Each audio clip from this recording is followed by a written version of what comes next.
చెల్లించుకుంటున్నాం ప్రభావ. ఈ 3 దినాల కోరికల్లో నాయన నిన్న దినం జరిగిన కోరికలో మీరు తోడుగా ఉన్నారు. మీ దాసుని బలపరిచి సంఘానికి కావాల్సిన మాటలు అనుగ్రహించారు ప్రభావ. అలాగే 2వ దినం నాయన మీ దాసులు నాయన డానియల్ గారిని వారు ఆహ్వానించి నాయన వాక్యం నాయన అందించడానికి మీరు ఇచ్చిన గొప్ప వందనాలు. మీ దాసుని బలపరచండి, మీ ఆత్మతో నింపండి ప్రభావ. అలాగే నూతనంగా ఆయన రక్షించబడిన బిడ్డలు నాయన మానసు పొందిన బిడ్డలను బట్టి మీకు వందనాలు. నాయన బాప్తిసాల కొరకు సిద్ధపడుతుండగా నాయన అంతం వరకు నీలో నిలిచి ఉండి నీ కొరకు నీ సాక్షులుగా జీవించే బిడ్డగా వారిని సిద్ధపరచింది. మీ వాక్యం ద్వారా బలపరచమని నాయన ఈరోజు రేపు జరగబోయే కోరికలు మీకు మహిమకరంగా సంఘానికి మీ సేవకునికి ఆశీర్వాదకరంగా జరిగించమని మరొకసారి మీ దాసుని మీరు బలపరిచి మీ ఆత్మతో నింపి మీ మాటలు అనుగ్రహించి మీ నామానికి మహిమ పొందమని నీ దయగలిగిన పాదాల చెందుకు వస్తూ మీ మహోన్నతమైన కృపను కోరుకుంటూ యేసుక్రీస్తు వారి నామం పేరిట ప్రార్థించి అడిగి వేడుకుంటున్నాం తండ్రి. ఆమేన్.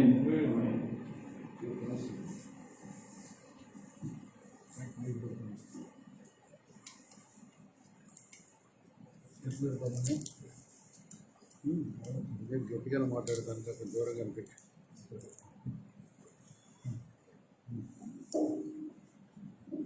అందరికి వందనాలండి. Praise the Lord. నాకేం వందనాలు అంటూ అలవాటు అయిపోయింది. నేను ఈరోజు మీకేదో చెప్పాలని రాలేదు, కానీ మీ అందరికి థ్యాంక్స్ చెబుదామని వచ్చాను. గత దినాల్లో కరోనాతో బాధపడి మరణం దాకా వెళ్ళిపోయాను. మీరందరూ దైవ సేవకులు, అక్క బిడ్డలు, సంఘ బిడ్డలందరూ కూడా ప్రార్థన చేశారంటారా? చేశారు. కనుకనే బయటపడ్డాను. దాదాపు 300 మంది సేవకులు విజయవాడలో చనిపోయారు. శ్రేష్ఠులు, గనులైనటువంటి వారు చనిపోయారు. అయితే మా అల్లుడు ప్రార్థన చేసిన అబ్బాయి డాక్టర్ను పెట్టి ఇంట్లోనే ట్రీట్మెంట్ ఇప్పించాడు. దాదాపు 1 వారం రోజులు ఆక్సిజన్ పెట్టినా ఇబ్బందిగానే ఉంది. ఒక రాత్రి సడన్గా ఊపిరాడడం లేదు అసలు. ఇక ఎలాగైనా హాస్పిటల్ తీసుకెళ్ళాలి. ఊపిరితిత్తులు 95% పాడైపోయినాయి. బ్రతకడు అని చెప్పారు డాక్టర్లు. ఏ హాస్పిటల్కి తీసుకెళ్ళినా ఖాళీ లేదంటున్నారు. వెంకటరత్నం అన్నయ్య ఫలానా ఇంజెక్షన్ చేయించండి ముందని ₹1,00,000 పంపించాడు నాకు.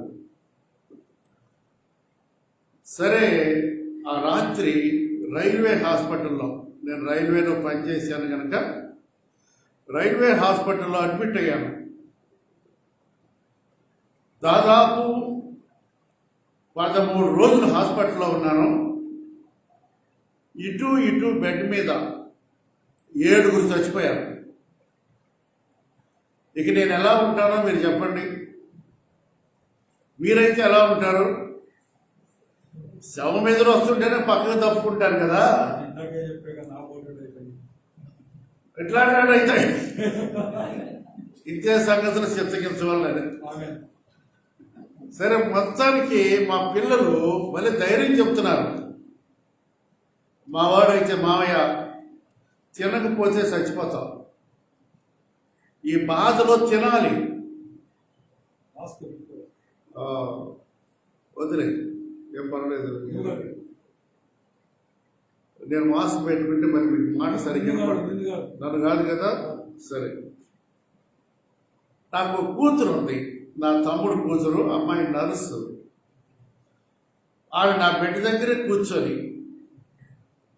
ఆ మనిషి చనిపోయినప్పుడు తల్లిలాగా ఇట్లా తిప్పుకొని నన్ను, నాన్న ఇదిగో ఈ ఫ్రూట్స్ తిను, ఇదిగో ఈ నీళ్లు తాగు అని ఎంత ధైర్యం చెప్పేదో. మొత్తానికి నేను కూడా ధైర్యంగానే ఉన్నాను. 11 రోజులు అయిన తర్వాత ఈ బాధ చూసి ఒక చిన్న ప్రార్థన చేశాను. ప్రభువా, ఇలాంటి నీచకరమైన మరణం నాకొద్దు, నన్ను మంచిగా తీసుకో. ఓ పాట పాడుతానో, వాక్యం చెబుతానో, లేకపోతే ఇంట్లో పడుకొని ఉండగానో నన్ను పిలుచుకోను ఆయన. ఈ మనుషులు చనిపోతున్నారు, వాళ్ళేమో ఆ పేపర్లో ఆ కవర్లో పెట్టేసి తీసుకెళ్ళిపోతున్నారు. వాళ్ళు ఏమవుతున్నారో అర్థం కావట్లేదు.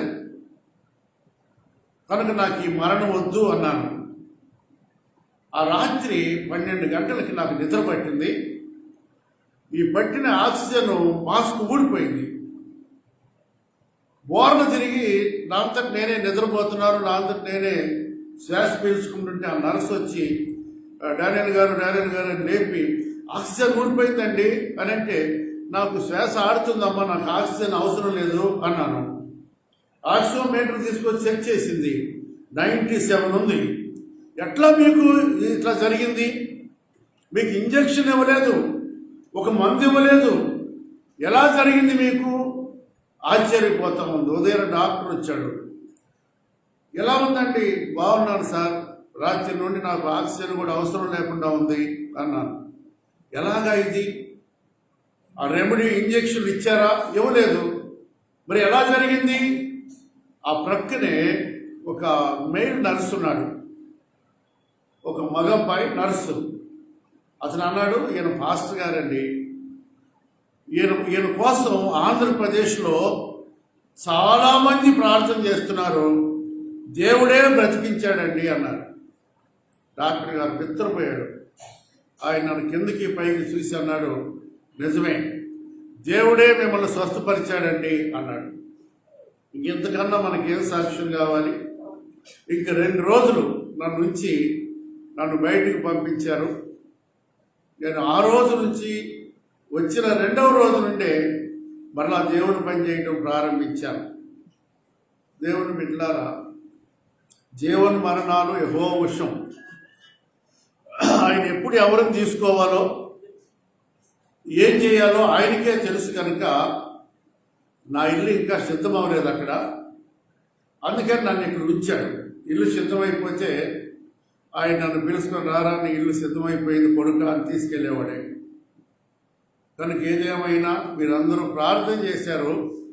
మీ అందరికీ మరొకసారి హృదయపూర్వకమైన వందనాలు చెల్లిస్తున్నా. కొద్ది మాటలు దేవుని వాక్యంలో నుండి మనం చూసుకుందాం.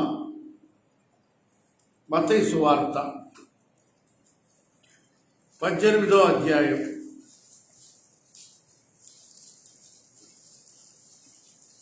మొదటి 3 వచనాలు మార్చి చదువుకుందాం. ఆ కాలమున శిష్యులు యేసు వద్దకు వచ్చి, పరలోక రాజ్యంలో ఎవడు గొప్పవాడని అడుగగా,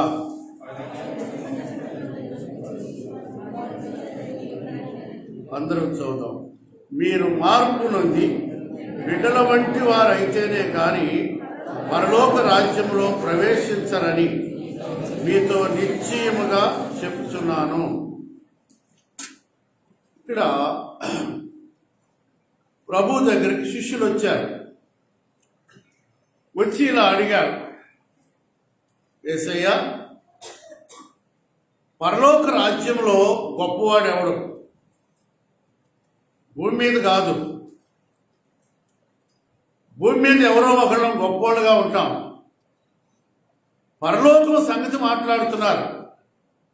మాట్లాడుతూ గొప్పవాడు ఎవడు అనే మాటని వాళ్ళు లేవనెత్తారు. ఆయన ఏమన్నాడంటే, మీరు మార్పు నొందాలి అన్నాడు. ఈ మాట మీకు అర్థమైంది అనుకుంటా. ఏదో ఒక విధమైన మనం మాట తెలియకుండానే మాట్లాడతాం. తెలియకుండానే దైవజనులతో మాట్లాడతాం, తెలియకుండానే పెద్దలతో మాట్లాడతాం. అసలు గొప్పవాడు ఎవడు? నా ప్రశ్న ఇది. మనందరము గొప్పవాళ్ళం కావాలని అనుకుంటాం. మీకు తెలియదు, మనల్ని ఎప్పుడో గొప్పవాళ్ళుగా చేశాడు ఆయన. నిత్యత్వానికి వారసులుగా చేశాడు ఆయన. మనందరం పరలోక పౌరులం. మరి ఎందుకు అడుగుతాం ఈ మాట? అర్థం కాని మాట అడుగుతాం. ఈ అధ్యాయంలో 35 వచనాలు ఉన్నాయి. మొదటి 6 వచనాల్లో పరలోక రాజ్యంలో ఎవడు గొప్పవాడు అనే మాట కొరకు ఆయన రాశాడు. 2 7వ వచనం నుండి 9వ వచనం వరకు శ్రమలను గురించిన విషయాలు ఆయన రాశాడు. 10వ వచనం నుండి 14వ వచనం వరకు దేవుని పిల్లలు ఇతరులను తక్కువ చేయకూడదు, తక్కువ చేసి మాట్లాడకూడదు అనే విషయాన్ని రాశాడు. 17వ వచనం నుండి 20 వరకు సహోదరుడైనా సహోదరైనా పాపం చేసినప్పుడు, ఆజ్ఞను అతిక్రమించినప్పుడు వారితో మన ప్రవర్తన ఎలా ఉండాలి అనే విషయాన్ని రాశాడు. 21 నుండి 35వ వచనం వరకు ఎలా క్షమించాలి అనే విషయాన్ని రాశాడు. ఇన్ని మాటలు ఉన్నాయి ఇందులో. సరే, మొదటి వచనంలో మనం ఏం చూస్తామంటే ఎవరు గొప్ప అనే విషయాన్ని చూస్తున్నాం. ఎవరు గొప్ప? 21వ వచనంలో ఎన్నిసార్లు క్షమించాలి, ఎన్నిసార్లు క్షమించాలి? మొదటి వచనంలోనేమో ఎవరు గొప్ప అనే మాట అడిగారు. 21వ వచనంలోనేమో ఎన్నిసార్లు క్షమించాలి? మనందరి భావన అదేగా. ఎవరైనా తప్పు చేసినప్పుడు ఎన్నిసార్లు క్షమించాలి? ఇక్కడ మారు మనసు పొంది బాప్తీసం తీసుకోబోతున్న వాళ్ళు ఉన్నారా? చేయొద్దండి. బాప్తీసం తీసుకోబోతున్న వాళ్ళు వెరీ గుడ్, వినండి. 2 ప్రశ్నలువి. ఎవరు గొప్ప, ఎన్నిసార్లు క్షమించాలి? ఇందులో 2 ఉపమానాలు ఉన్నాయి. ఒకటి 11వ వచనం నుండి 13వ వచనం వరకు తప్పిపోయిన గొర్రె, 18వ వచనం నుండి 21 వరకు క్షమించే విషయం. ఈ 2 ఉపమానాలు చెప్పాడు. తర్వాత 2 హెచ్చరికలు ఉన్నాయి. 2 హెచ్చరికలు. 6వ వచనం అభ్యంతరపరచవద్దు, 10వ వచనం తృణీకరించవద్దు. ఈ 2 హెచ్చరికలు భలే చెప్పాడు ఆయన. ఈ చెబుతూ 3వ వచనం వచ్చేటప్పటికి మీరు మార్పు నొందాలి అన్నాడు. ఇప్పటికీ సంఘం, దేవుని పిల్లలైన వారు మార్పు నొందామా? ఎప్పుడో 10 ఏళ్ళు, 20 ఏళ్ళు, 30 ఏళ్ల క్రితం వారు మనసు పొందిన మాట నిజమే. కానీ ఇప్పటికీ ఆ బీజం ఉందా? ఎన్నిసార్లు పడిపోయాం, ఎన్నిసార్లు లేచాం? ఇప్పటికీ మనలో కక్ష, విభేదాలు, ప్రేమ లేని తత్వం, ఇవన్నీ యావత్ ప్రపంచ క్రైస్తవ సంఘాన్ని పట్టి పీడిస్తున్నాయి. కాబట్టి ఈయన అన్నాడు, మీరు మార్పు నొందండి అన్నాడు. అపోస్తలుల కార్యముల గ్రంథం 2వ అధ్యాయం 20వ వచనం. అపోస్తలుల కార్యముల గ్రంథం 2వ అధ్యాయం 20వ వచనం.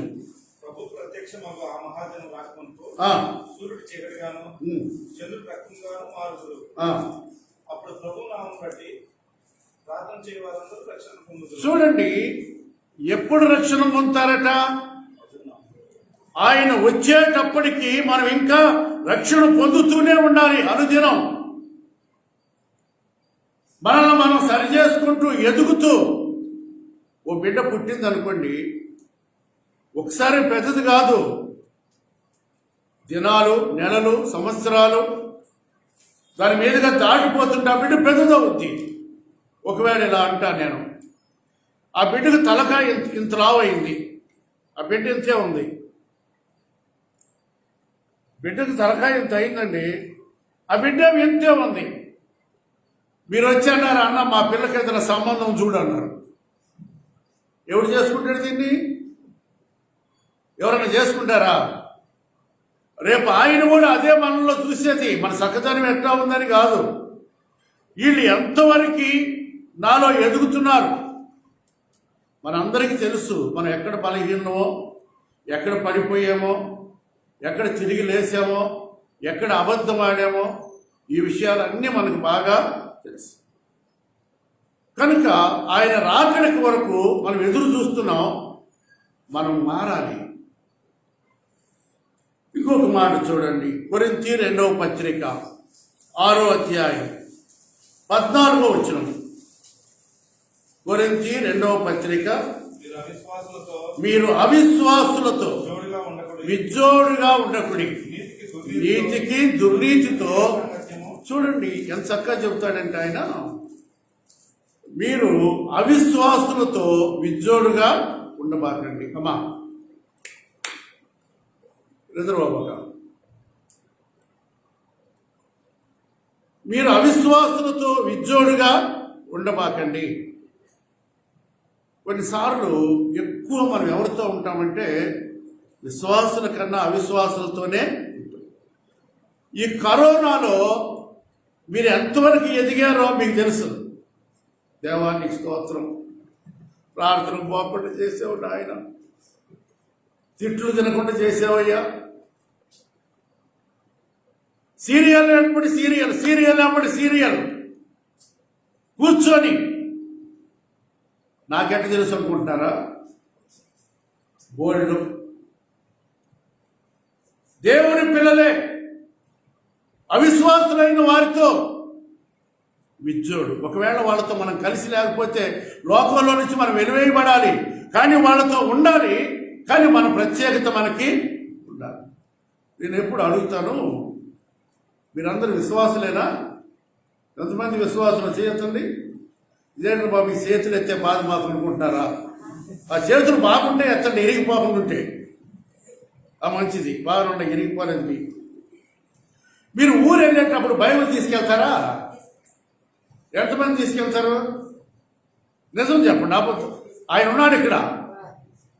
కొంతమంది ఊక్కుంటూ వెళ్తారు ఊరు. అబ్బో ఏందే బాగున్నావా? మనం ఎక్కడికి వెళ్ళినా నన్ను అనేవాళ్ళు మీ వాళ్ళు తీసుకెళ్తారు. చాలా మంది తీసుకెళ్ళరు. నేను బైబిల్ తగిలించుకొని డ్యూటీకి పోయినా బైబిల్ ఉండేది నాకు. మా స్నేహితులు అనేవాళ్ళు, ఒరే ఈడు ఇటు పోయినా వదిలిపెట్టేటట్టు సంచి అనేవాడు. అంటే అట్లా ఎగతాళి చేసేవాళ్ళు. మనం ఎగతాళి చేసినా ఏం పర్వాలా. కానీ మనం దేవుని పిల్లల్లాగానే ఉండాలి. లోకం ఉంటుంది మనలో. తామర పువ్వు బురదలోనే పుట్టుద్ది, బురదలోనే పెరుగుద్ది. కానీ దాన్ని అట్లా పైకి తీసి చూడండి, దానికి ఒక్క నీటి బొట్టు కూడా అంటుకోదు. కనుక మనం అలా ఉండాలి అని చెప్పాడు. సరే రండి, ఏమన్నాడంటే ఈయన 3వ వచనంలో మార్పు నొందండి అన్నాడు. మార్పు నొందడం అనేది 3 రకాలుగా ఉంటుంది.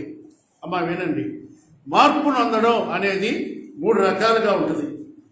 ఒకటి ఎలా ఉంటుందంటే, మార్పు ఇతరులను సంతోషపెట్టడానికి, ఇతరులను సంతోషపెట్టడానికి మనం మారినట్టుగా కనపడతాం.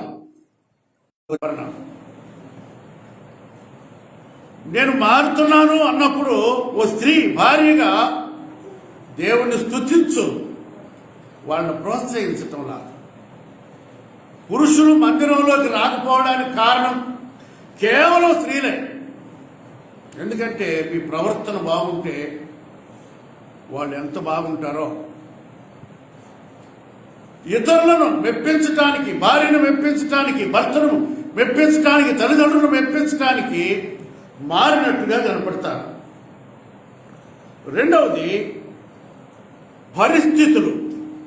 కుటుంబ పరిస్థితులైనా, సమాజంలో ఉన్న పరిస్థితులైనా వాటిని బట్టి వీళ్ళు మారినట్టు కనపడతాడు. వాడు పొద్దున్నే లేస్తాడు, ఆ ఫైల్ పట్టుకుంటాడు, తిన్నగా ఆఫీస్కి వెళ్ళిపోతాడు తల ఉంచుకొని, మళ్ళా అలాగే వస్తాడు. చూసిన వాళ్ళు ఏమంటారంటే పలానా వాళ్ళ అబ్బాయి చాలా మంచోడు, అసలు వాడు ఎంత మారిపోయాడండి అంటాడు. కానీ వాడు మారాడా అంటే వాడి హృదయం ఎక్కడా మారలా. ప్రజల చేత మెప్పు పొందడానికి మారినట్టుగా కనపడతారు. ఇక మూడవ రకం ఉంటారు, వాళ్ళు నిజంగా మారిన వాళ్ళే.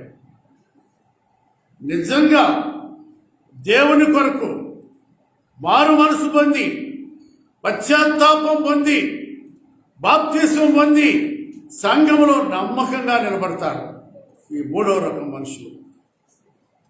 కనుక మార్పు చెందడం, సంఘములో దేవుని పిల్లలు మారిన వాళ్ళు ఉండాలి. ఇక్కడ మార్పు చెంది ఇంకొక మాట చెప్తాను. ఆ వచనంలోనే ఏమన్నాడంటే మీరు బిడ్డల వంటి వాళ్ళు కావాలి అన్నాడు. ఏమన్నాడు? మీరు బిడ్డల వంటి వాళ్ళు, చిన్న బిడ్డల్లాగా ఉండాలి. వాడిని కొట్టండి, చిన్న బిడ్డని, వాడు కోపం తెచ్చుకోడు. వాడిని ఏమైనా అనండి, వాడు మనసులో ఉంచుకోడు. దేవుని పిల్లలం, బిడ్డల వంటి వాళ్ళం. ఆ చిన్న బిడ్డ ఎలా ఉంటాడో అలాగా నీవు నేను లేకపోతే పరలోక రాజ్యంలో ప్రవేశించటం దుర్లభం.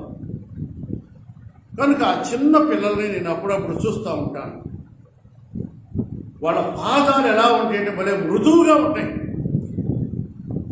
నేను ఆ పిల్లలను ముద్దు పెట్టుకునేటప్పుడు ఆ మూత్యం, ఆ బొగ్గలో ముద్దు పెట్టుకున్నాను, ఆ కాళ్ళు ఇట్లా పట్టుకొని అలా ముద్దు పెట్టుకుంటాను. ఒకసారి పండుగాడిని వారి కాళ్ళు చూస్తూ ఉంటే వెంకటేశ్వర గారు, అయ్యా నా కాళ్ళు పట్టుకోమాకయ్యా, తప్పయ్యా అంటాడు.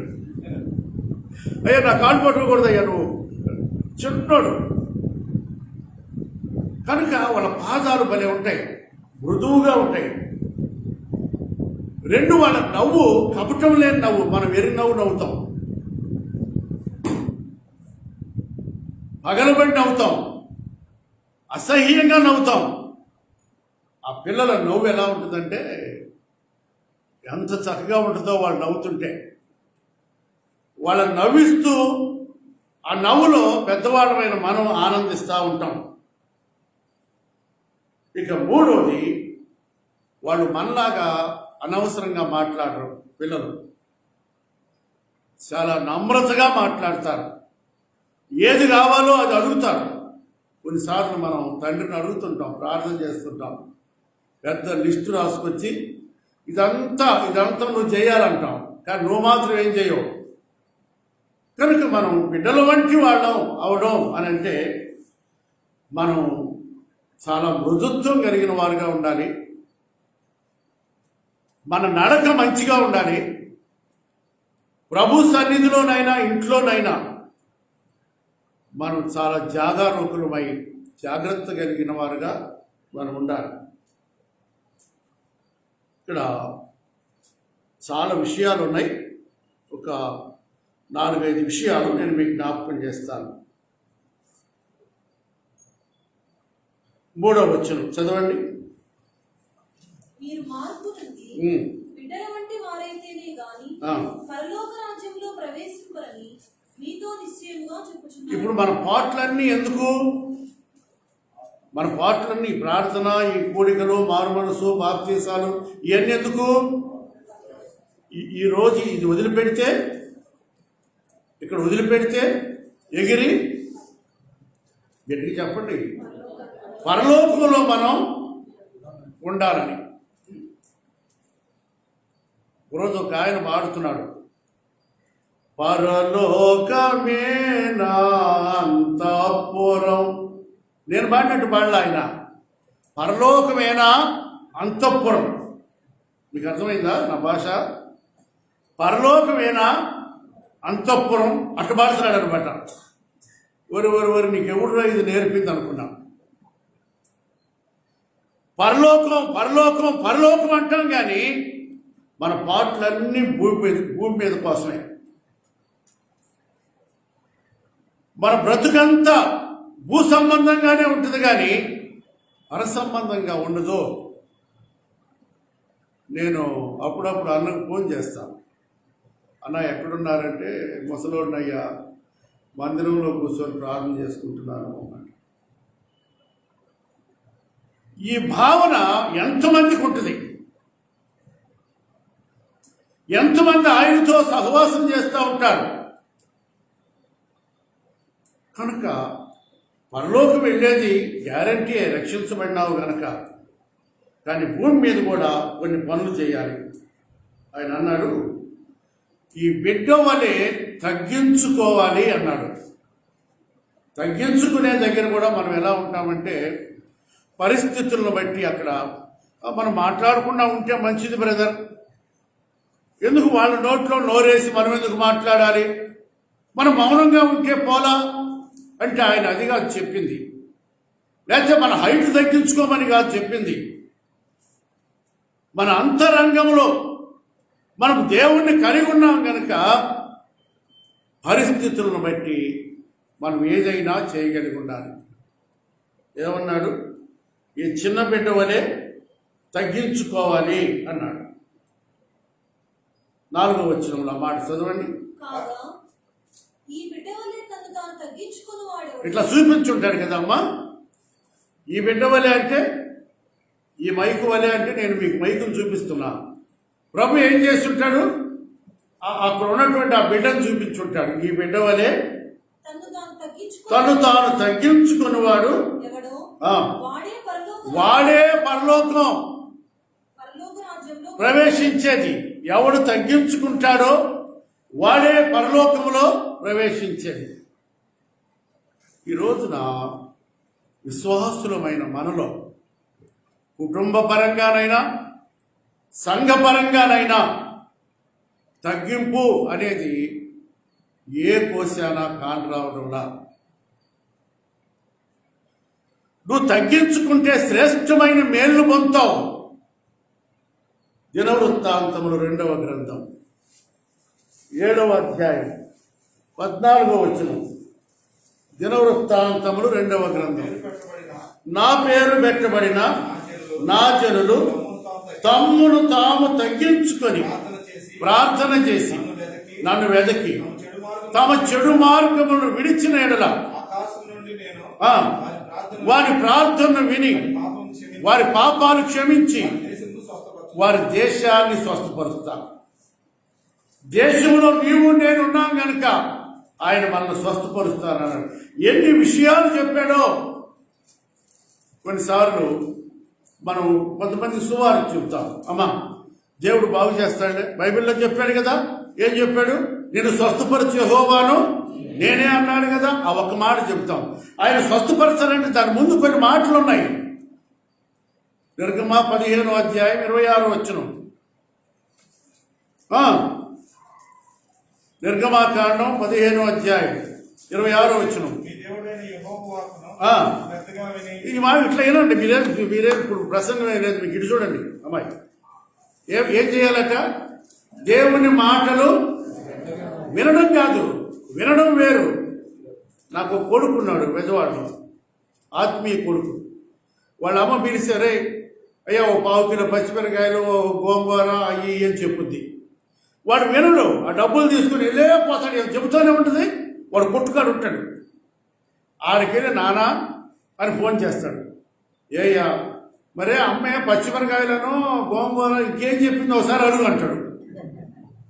వాడు ఇక్కడ సరిగ్గా ఈనుంటే వాడు అక్కడికి వెళ్ళి మనం అడగాల్సిన అవసరం లేదు.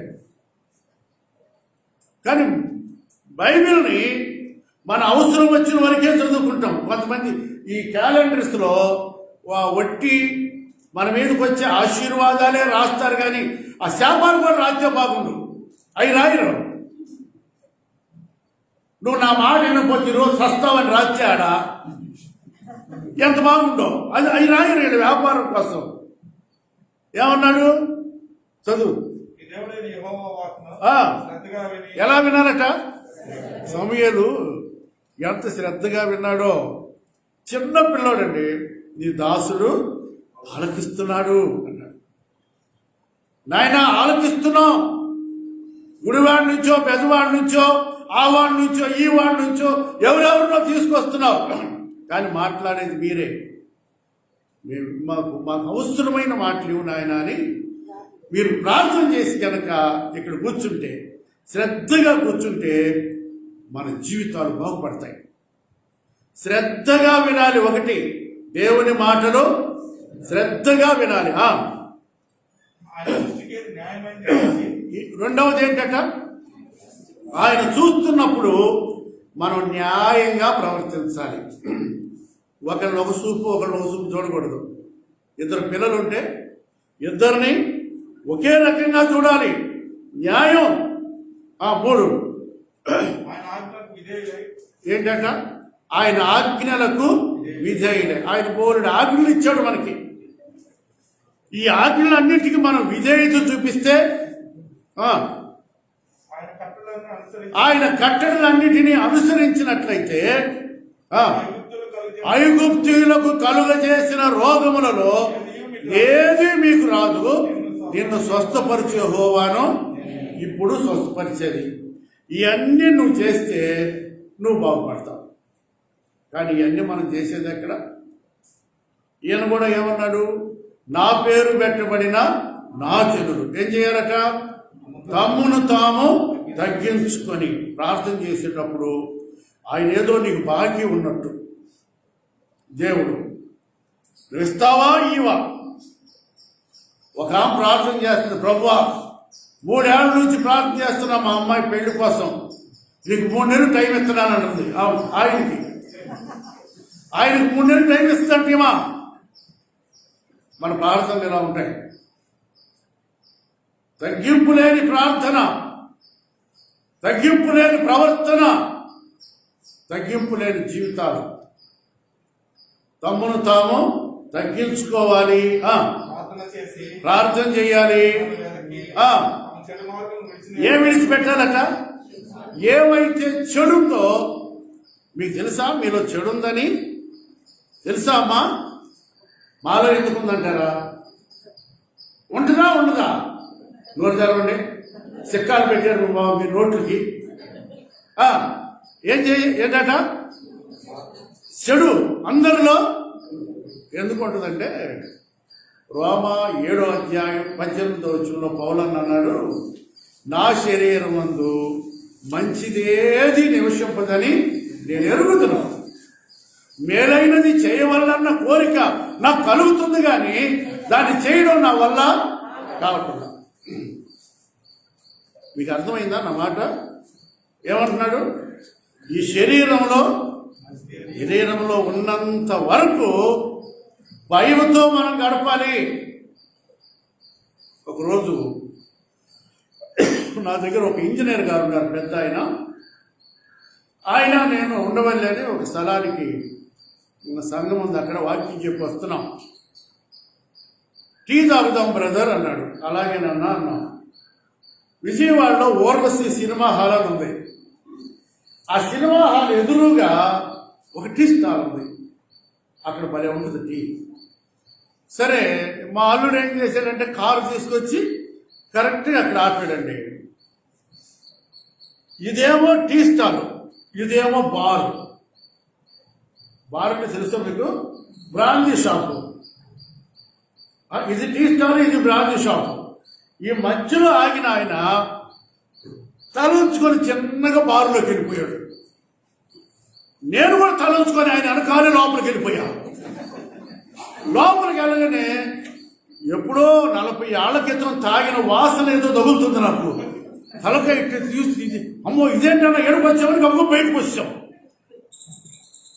ఇప్పుడే కనుక మీలో ఎవరన్నా నన్ను చూసి ఉంటే ఆడ బాబుదాస్ అన్న నీకో దండం, ఆ దానిలో అనుకో దండం. ఆయన లోపలికి వెళ్ళి తాగి కొంచెం తుడుచుకుంటూ కూడా వచ్చాడని చెబుతారు మీరు. పోయేవారికి న్యాయమే, కానీ మీరేం చెప్తారు? తాగి ఇట్లా తుడుచుకుంటా కూడా వచ్చాడన్నా అని చెప్తారు. కనుక జ్ఞాపకం చేసుకోండి, ఈ శరీరంలో మంచిది ఏది ఉండదు కనుక దేవుని భయంతో మనం ఉండాలి. ఇంకొకటి అన్నాడు, ఏదన్నా చేయాలనుకుంటాం, మీటింగ్స్ కదా, ఆ అన్నకి ఏదన్నా ఇవ్వాలా, లేదా ఇట్లా చేయాలా, ఆ కూరగాయలు తీసి ఏదో అనుకుంటాం. కానీ ఎందుకో అది చేయడం వాళ్ళ పట్ల. అన్న వచ్చాడు, ఓ 10,000 కావాలన్నాడు. నన్ను 10,000 ఉన్నాయి నా దగ్గర, రాత్రి నా భార్యకి ఇచ్చా, ఈ 10,000 అట్టిపెట్టు అన్నా. అన్న వచ్చి అన్నాడు, నాకు 10,000 కావాలి డాడీ అన్నాడు. అంటే అన్న ఇస్తాను అని లోపలికి వెళ్ళాను. లోపలికి వెళ్ళగా నా మంది ఏందంట, ప్రభుదాస్ అన్న వచ్చాడు, ఆ సెల్లపల్లి అయినా అంది. ఏం లేదు కానీ రాత్రి నీకు ఇచ్చిన డబ్బులు ఇటీ అన్నా. ఎందుకు? అన్నకి ఇవ్వాలే, కావాలంట, ఏదో పని ఉందంట పెట్టి ఒక పోటు పొడిచింది నన్ను. ఆయనకి ఇచ్చే డబ్బులు అతయా ఇప్పుడు లేవో, మా తమ్ముడికి ఇచ్చి పంపించా రాత్రి అంది. ఇప్పుడు నా పరిస్థితి ఏంటి? ఇవ్వాలని ఉంది కానీ ఇవ్వడం నా వల్ల, మాట్లాడండి, ఇవ్వాలని ఉంది ఇవ్వడం నా వల్ల కాకుండా. కనుక ఈ శరీరం అనేది చాలా భయంకరమైంది. ఎప్పుడైనా పడిపోవడానికి ఆస్కారం ఉంది. కాబట్టి దేవుని పిల్లలు ఏం చేయాలి అంటే, ఏమన్నాడు, తమ్మును తాము తగ్గించుకొని తమ చెడు మార్గములను విడిచిన ఎడల అప్పుడు ఆయన ఆకాశం నుంచి మన ప్రార్థన ఆలకించి వారి పాపాన్ని క్షమించి అప్పుడు దేశాన్ని స్వస్థపరుస్తారు. భక్తులందరూ లోపల కూర్చొని ప్రార్థనలు చేశారు. ఈ మధ్య ఈ సంవత్సరంన్నర కాలం లోకస్తులు కూడా అంటారు, మేము కూడా లోపల కూర్చొని పూజలు చేశాం అంటారు. కానీ మెట్టుకు దేవుడు కరుణించాడు, కొంతవరకు కాస్త నెమ్మది ఇవ్వడం ప్రారంభించాడు. మీరు గమనించండి, దేవుని పిల్లలమైన మనం తగ్గింపు కలిగి ఉండాలి. ఫిలిప్పీ పత్రిక 2వ అధ్యాయం 2వ వచనం. ఫిలిప్పీ పత్రిక 2వ అధ్యాయం నాన్న 8వ వచనం చూడు. మరియు ఆయన ఆకారమందు మనుషులుగా కనబడి మరణం పొందినందుగా రెండే మీరు ఏక మనస్సు కలిగి ఏక ప్రేమ కలిగి ఏకభావం గలవారుగా ఉండి ఒక్కదాని అందే మనసు ఉంచుచు నా సంతోషమును సంపూర్ణ చేయడి. 8వ వచనం చదువు. మరియు ఆయన ఆకారమందు మనుషులుగా కనపడి మరణం పొందినంతగా, శిలువ మరణం పొందినంతగా విధేయత చూపిన వాడై తను తానే తగ్గించుకొనెను. మహామహుడైనటువంటి దేవుడు,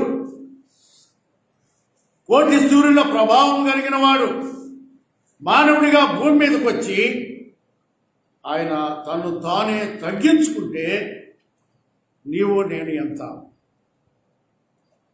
మనం ఇంకా ఎలా తగ్గించుకోవాలో మనం నేర్చుకోవాలి. 1, బిడ్డల వలె తగ్గింపు కావాలి. 2, 18వ అధ్యాయం మత్తయి సువార్త 19వ వచనం. మరియు మీలో ఇద్దరు వేడుకలు దేని గురించి అయినాను భూమి మీద ఏకీభవించిన అది పరలోకమందున్న నా తండ్రి వల్ల వారికి దొరుకుతుందని మీతో చెప్తున్నాను. చూడండి, 2వది ఏం చేయాలంటే ఏకీభవించాలంట. సంఘం ఏం చేయాలి? 1 తగ్గించుకోవాలి, 2 ఏకీభవించాలి. ఒక భావం, ఏదైనా ఒక మాట అనుకున్నప్పుడు ఆ మాట కొరకు మనందరం ఐక్యత కలిగి ఉండాలి. ఆది సంఘం అలా ఉంది. అపోస్తలుల కార్యముల గ్రంథం 2వ అధ్యాయం 46వ వచనం. ఏమయ్యారట వాళ్ళు? వారిలో ఏక మనసు ఉంది. అనా ఇది చేద్దామంటే అలాగే, బ్రదర్ ఇలా చేద్దామంటే ఇలాగే. మధ్యలో ఎవరొచ్చి మాట్లాడలేదు.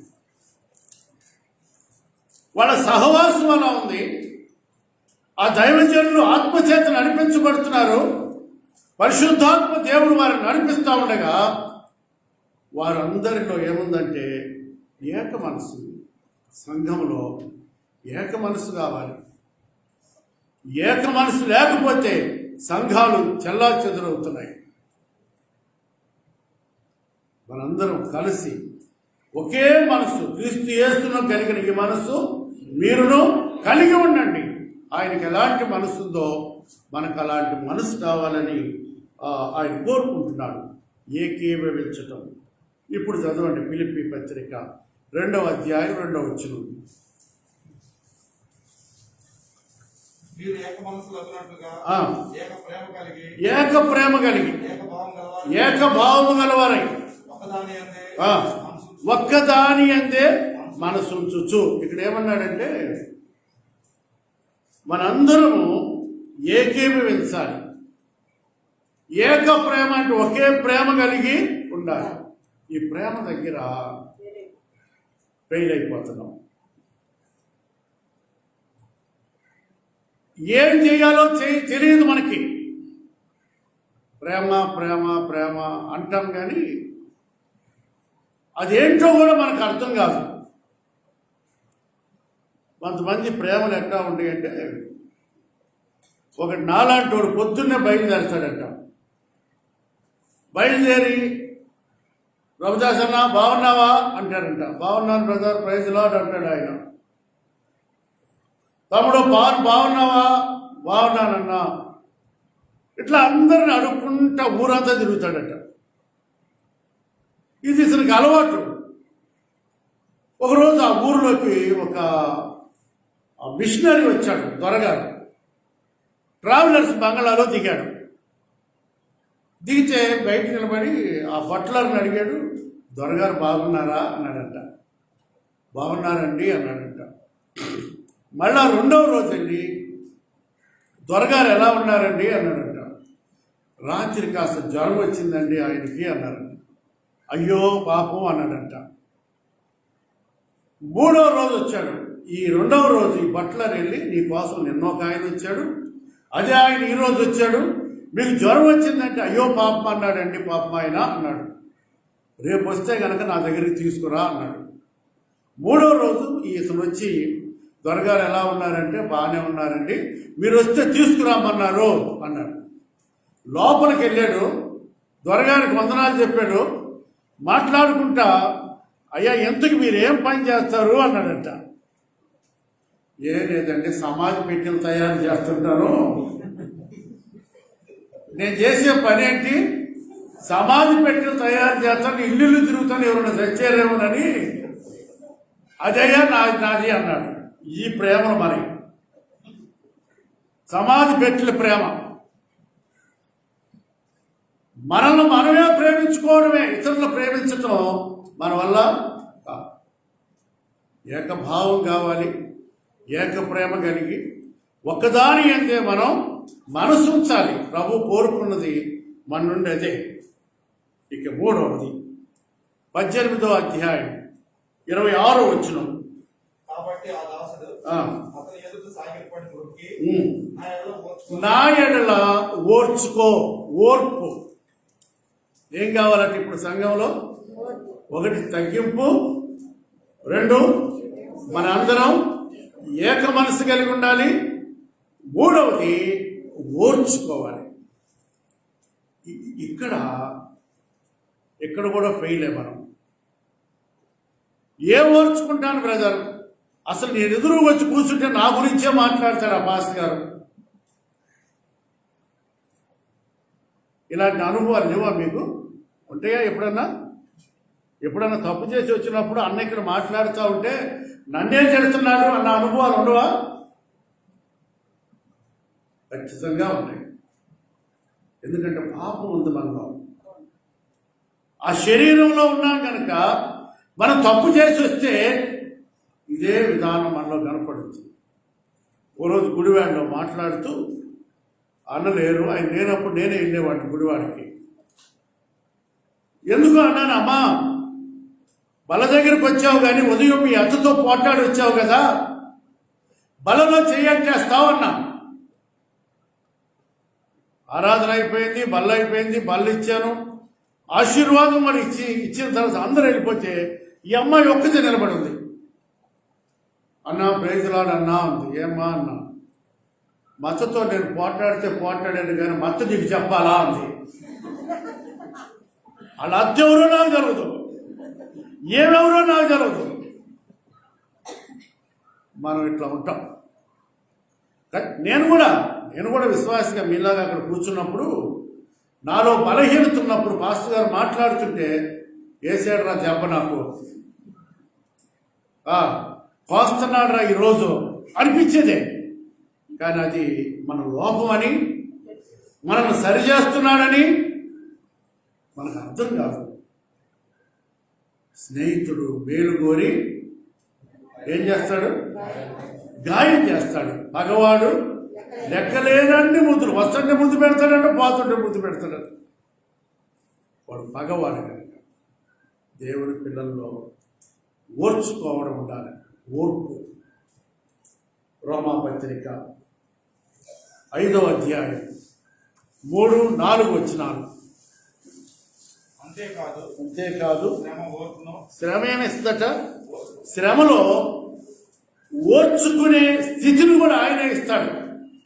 శ్రమ ఓర్పును, ఓర్పు పరీక్షను, పరీక్ష నిరీక్షణను, శ్రమలలో కూడా ఏం చేయాలట? అతిశయపడాలట. ఇప్పుడు ఎందుకు మనకి శ్రమలు రావడం మంచిదంటారా చెడ్డదంటారా? కొంతమంది మరే సాక్ష్యాలు చెబుతుంటారు. ప్రభు అండి, అసలు అందరు కరోనా వచ్చింది కానీ మా ఇంటికి మాత్రం రాలేదండి, దేవుని స్తోత్రం రాలేరు అంటారు. అవునా? నువ్వు అసలు భక్తి పరురాలు, నువ్వు భక్తుడు అయితేగా వాటిని ముట్టుకోవడానికి. దేవుని పిల్లలకు తప్పకుండా శ్రమలు వస్తాయి. తప్పకుండా ఏదో ఒక విధమైన శ్రమను మనకు రావాల్సిందే. లేకపోతే మనం మనుషులుగా ఉండలేం, నిత్యత్వానికి వారసులం కాలేం. ఆయన మనల్ని పరీక్షిస్తుంటాడు. శ్రమల కొలిమిలో ఆయన మనల్ని కాల్చి, శుద్ధి దెబ్బలు కొట్టి, కత్తిరింపులు ఇచ్చి, మళ్ళా అంటించి, మళ్ళా పాలిచ్చేసి, షోకేసులో ఆ నగలను ఎలాగైతే ఆ కంసాన్ని పెడతాడో అలాగా పరలోకానికి ఈ శ్రమలన్నిటి ద్వారా మనల్ని ఆయన సిద్ధపరుస్తూ ఉంటాడు. ఇక్కడ ఓర్చుకోవడం నేర్చుకోవాలి. గొప్ప దైవజనుడు నాకు తెలుసు, అన్న గూడూరులో ఉన్నాడు. ఆయన విజయవాడ వచ్చినప్పుడు ఆయనకు నేను పరిచయం చేసేవాడిని. యేసుదాస్ అన్నగారు ఆయన పేరు. రాచుపుండు వచ్చిందండి వీపు మీద. ఇలాంటి బల్ల మీద ఇట్లా పడుకోబెడితే ఆ గాయంలో నుంచి కింద ఓ బకెట్లోకి ఆ దారగా కారుతుంది ఆ రసిక. నేను అంత దూరాన వస్తూ ఉంటే ఆయన చూడాలని అక్కడున్న బ్రదర్ని ఎదురు పంపి, డానీ బ్రదర్ వస్తున్నాడు, ఆ చేతిలో బ్యాగ్ తీసుకురండి అన్నాడు. నేను దగ్గరికి రాగానే నాకు దుఃఖం వచ్చింది. నేను ఆయనకి బట్టలు ఉతికాను, తలస్నానం చేయించాను, సైకిల్ మీద ఎక్కించుకొని మందిరం దగ్గరికి తీసుకొచ్చేవాడిని.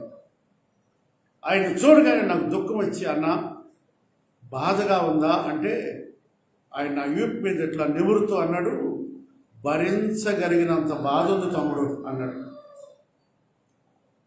ఎవరు అనగలరు ఈ మాట?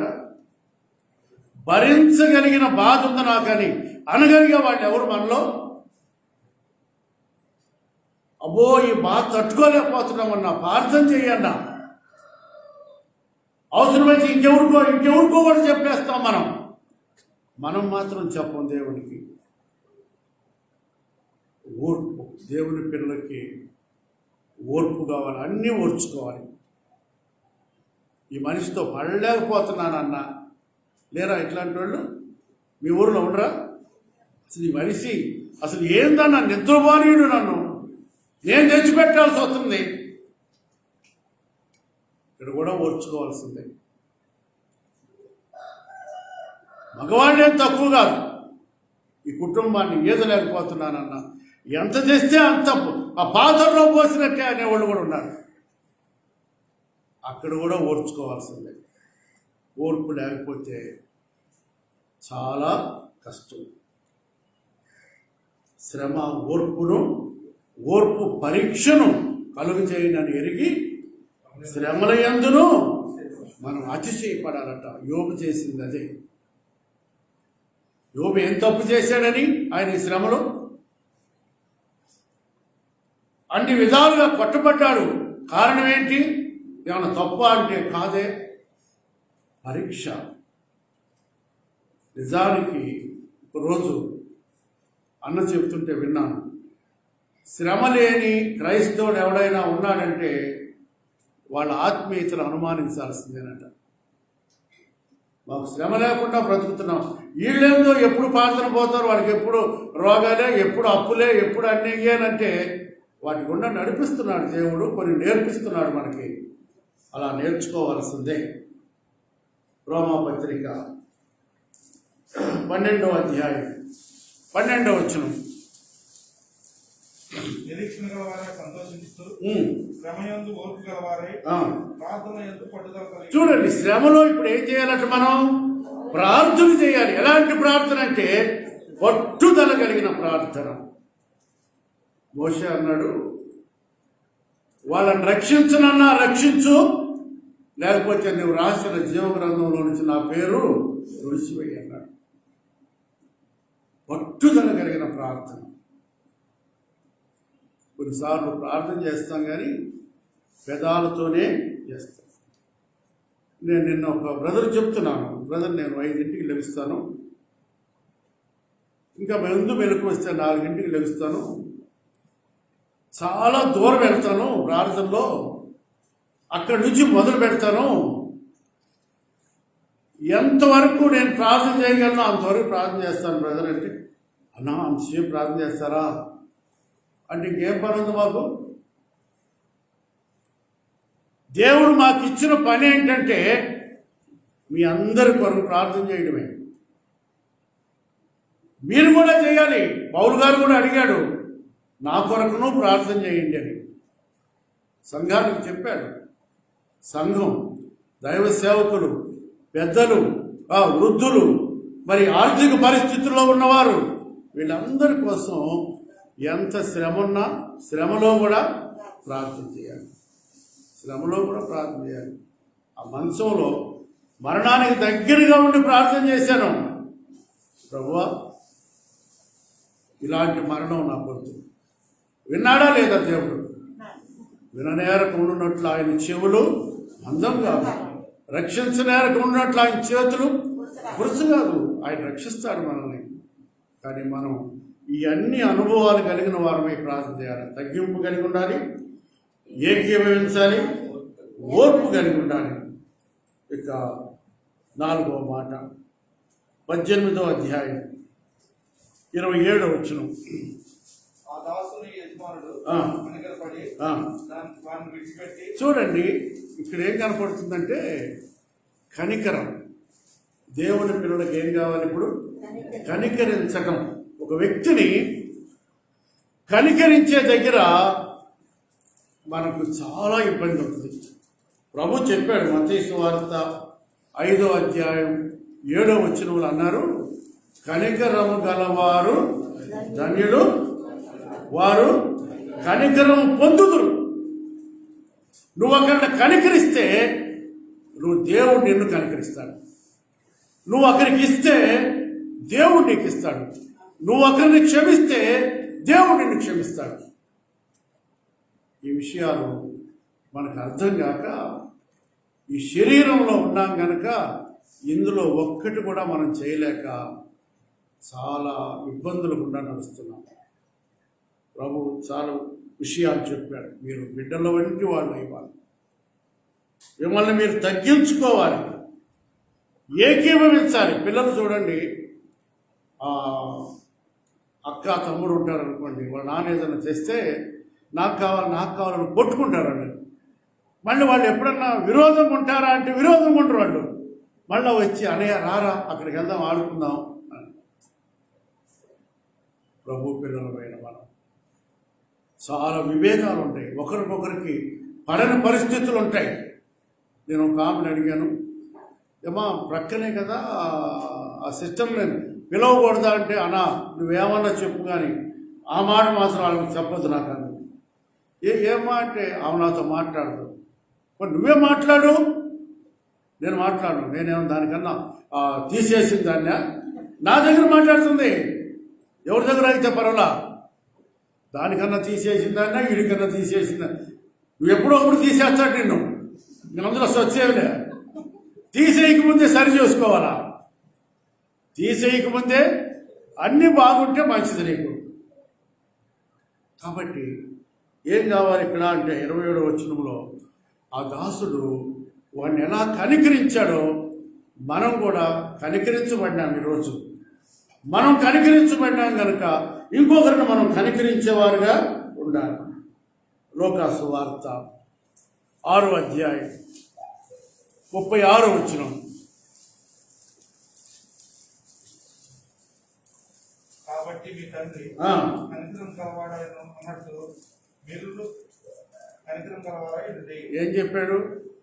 మన నాన్న, మన పరలోకపు తండ్రి కనికరం కలిగిన వాడు కనుక మనం కూడా ఎలా ఉండాలట? ఆయన పోలిక, ఆయన పిల్లలం కదా, మనం దేవుని పిల్లలం అని చెప్పుకుంటాం కదా. మరి ఆయన లక్షణాలన్నీ మనలో ఉండాలి. కాబట్టి మీ పరలోకపు తండ్రి కనికరం కలిగిన వాడు కనుక మీరు కూడా కనికరం గలవారుగా ఉండండి. యాకోబు గారు తన పత్రికలో ఇంకొక అద్భుతమైన మాట రాశారు. 3వ అధ్యాయం, యాకోబు పత్రిక 3వ అధ్యాయం 17వ వచనం. అయితే పైనుండి వచ్చే జ్ఞానము మొట్టమొదట పవిత్రమైంది. ఏ జ్ఞానం కావాలి ఇప్పుడు మనకి? పైనుండి వచ్చే జ్ఞానం ఎలాంటిదట? పవిత్రమైంది, సమాధానకరమైంది, మృదువైంది, సులభంగా లోపడుతుంది. ఎట్లా ఉంటుందట?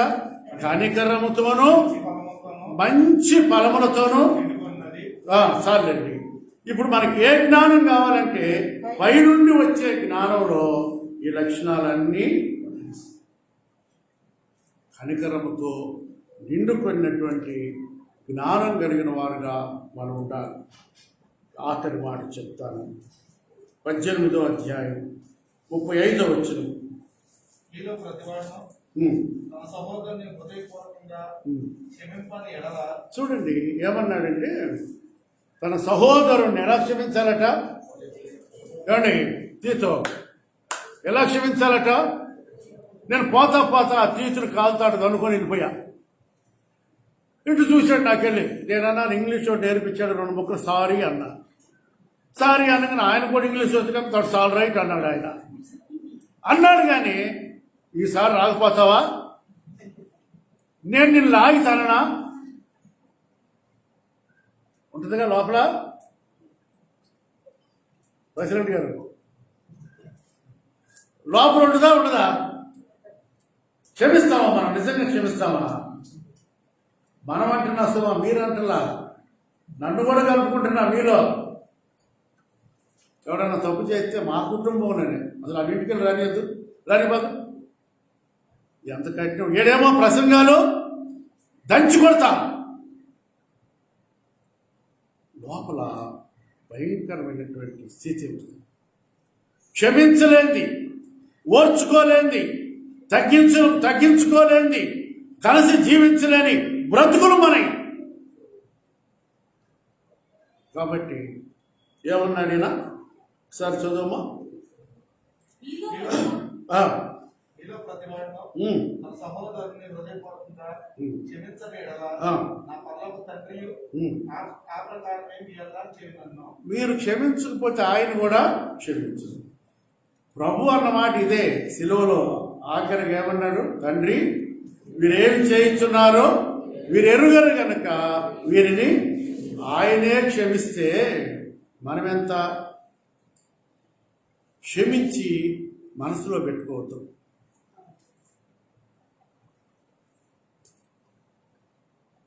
ఎక్కువగా మనలో ఉండే లోపం ఏంటంటే క్షమించలేని తనమే. నా దగ్గర నుండి ఇద్దరు తమ్ముళ్ళు నాకు చెప్పకుండా బయటికి వెళ్ళిపోయారు. వెళ్ళారు కానీ సేవకులు అయిపోయారు వాళ్ళు. సేవకులు అయ్యారు వాళ్ళు అంటానా. ఇప్పుడు నేను కొంచెం కష్టం ఉంది నాకు. కరోనా వచ్చినాక బుద్ధి వచ్చింది నాకు కొద్దిగా. నిజమే చెప్పేది, అబద్ధం చెప్పడంలా. ఏందన్నా అటు చెబుతావేంటి నువ్వు అని మరీ పబ్లిక్గా అనుకునేరు. ఏది ఉంటే అది చెబుతా. ఎన్ని రోజులు బ్రతుకుతానో నాకు తెలీదు. ఎవరిని క్షమించాలో వారిని క్షమించాలి. ఎవరికి రుణం ఉన్నానో దాన్ని తీర్చేసుకోవాలనుకున్నా. వాళ్ళిద్దరికి ఫోన్ చేసి, రే బాబు నాకు ఇట్లా కరోనా వచ్చింది, ఫలానా రోజు కృతజ్ఞత కూడి పెట్టుకుంటున్నాను అంటే వాళ్ళిద్దరు వచ్చారు. వాళ్ళిద్దరు వచ్చి నన్ను పట్టుకొని ఏడ్చారు. ఇప్పుడు ఏం జరిగింది? నేను వాళ్ళని క్షమించటము, వాళ్ళు నన్ను క్షమించే దగ్గర ఇప్పటికి ఏ ఇబ్బంది మాకు. అదే అలా కాకపోతే థర్డ్ పర్సన్ ఉంటాడు, మూడో వాడు ఎవడో వస్తాడండి. వచ్చి ఏంటంటే వాడు పెద్ద ప్రసంగాలు చేస్తున్నాడు ఈ మధ్య, అవి మన దగ్గర నేర్చుకున్నాయే అని నేను అంటాను.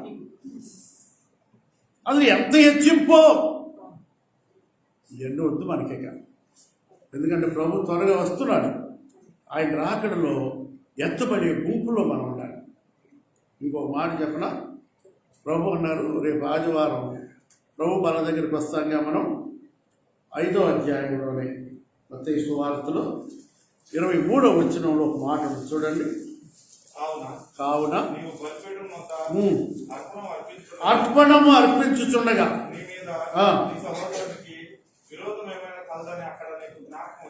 చూడండి, నీ మీద నీ సహోదరునికి, నీ సహోదరుని మీద నీకు కాదు. ఏమన్నాడు? నీ మీద నీ సహోదరుడు ఏమైనా బాధగా ఉన్నాడేమో, నీ సహోదరి బాధగా ఉందేమో, లేచి వెళ్ళి ఏం చేయాలట? అర్పణ విడిచిపెట్టి నీ సహోదరునితో సమాధానపడు. ఏం చేయాలి ఇప్పుడు?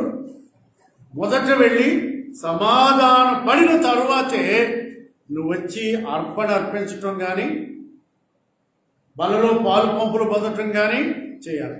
సమాధానం ఉండదు, కుటుంబంలో సమాధానం ఉండదు, సమాజంలో సమాధానం ఉండదు, సంఘంలో నీకు మీ అక్కకు అన్నకు తమ్ముడికి సమాధానం ఉండదు.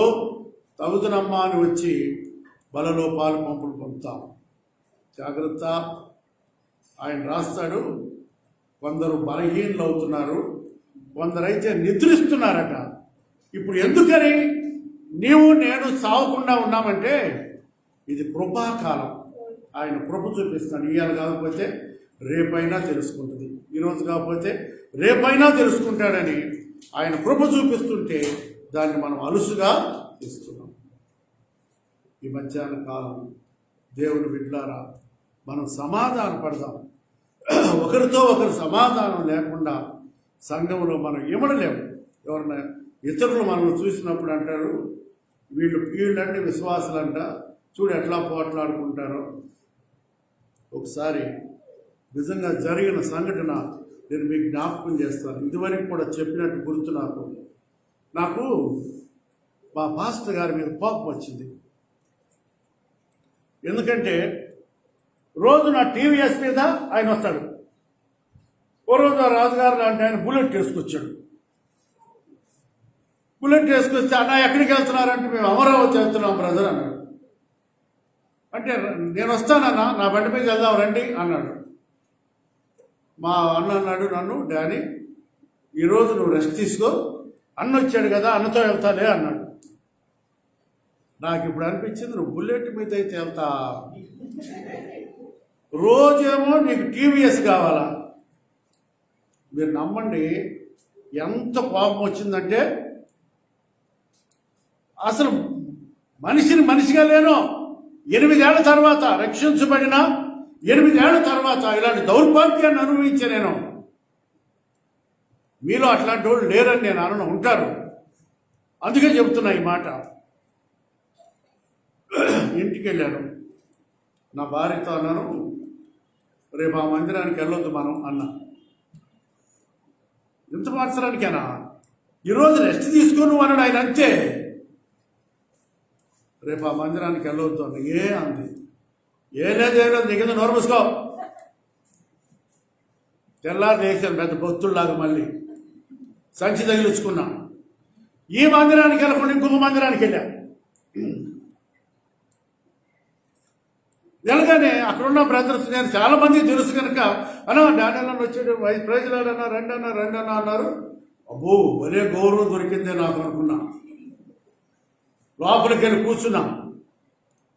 కూర్చున్నాక పాస్టర్ గారు కూడా వచ్చాడు. డానీ ఏంటి అన్నాడు. ఏం లేదన్నా, అటు వెళ్ళలేదులే, అందుకని ఇటు వచ్చానన్నా. మళ్ళీ అదే సహవాసం, వీళ్ళిద్దరూ ఒక సహవాసంలో నుంచి వెళ్ళి సంఘాలు పెట్టుకున్న వాళ్ళే.